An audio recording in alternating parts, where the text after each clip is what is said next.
Anak-anak, tugas kalian untuk minggu depan adalah membuat video dokumenter dengan tema anak muda yang menginspirasi. Siapa anak muda yang menginspirasi ya? Kayaknya nggak ada lah. Ingat, video dikumpul minggu depan.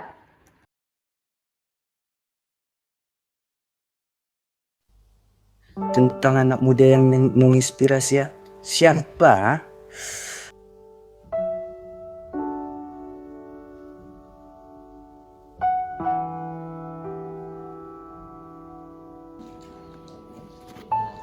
Kamera udah ada.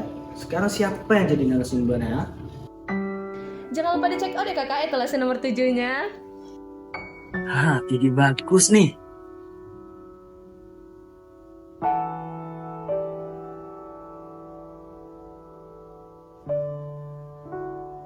Bagaimana kakak bisa sukses dalam menjual produk UMKM? Jadi itu semua berawal dari kemauan kakak sama keinginan kakak yang sangat suka dengan dunia bisnis. Dulunya tuh kakak pernah gagal dan sering diremehin sama orang-orang. Lalu apa kakak menyerah? Kenapa harus menyerah? Siapapun yang bersungguh-sungguh, maka dia akan berhasil. Lalu apa yang kakak lakukan hingga bisa sukses seperti sekarang?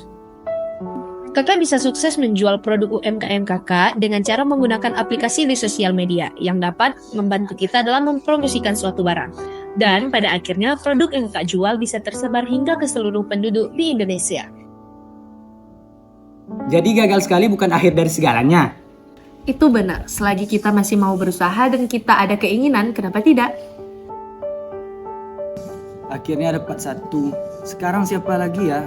Kalau cuma satu, kurang menarik deh.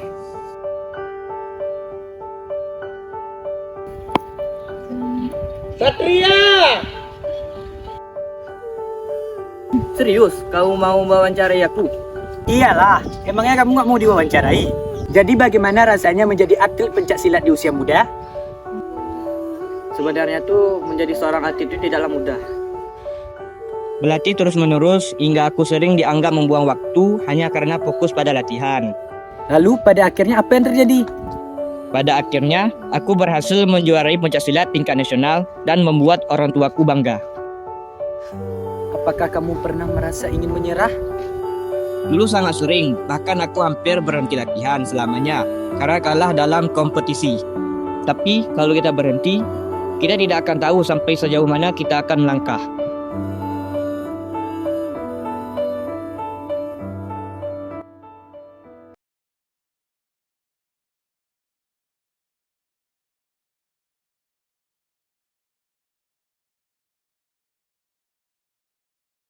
Siapa yang bakal aku wawancari lagi? Ibu, boleh nggak Adit wawancarai ibu sebentar? Boleh. Adit dengar dari kawan-kawan, ibu dulu pernah ngajar di kota ya? Itu benar, ibu pernah mengajar di kota sebelum ibu pindah ke sini. Sebenarnya apa alasan ibu? Kita tahu kalau bekerja di daerah perkotaan lebih menyenangkan daripada di desa terpencil, bukan? Tapi, walaupun karir ibu di sana sangat bagus, namun ibu masih belum merasakan kebahagiaan dari mengajar di sana. Ibu ingin mengajar di desa terpencil karena ibu yakin kalau murid-murid yang pintar tidak hanya berasal dari perkotaan saja. Jika ditanya mengapa, jawaban ibu hanya karena negeri ini masih butuh lebih banyak orang yang peduli. Setelah mewawancarai beberapa orang, aku mulai sadar kalau inspirasi ada di sekitar kita. Pada akhirnya, setiap orang bisa berkontribusi untuk negeri ini dengan caranya sendiri.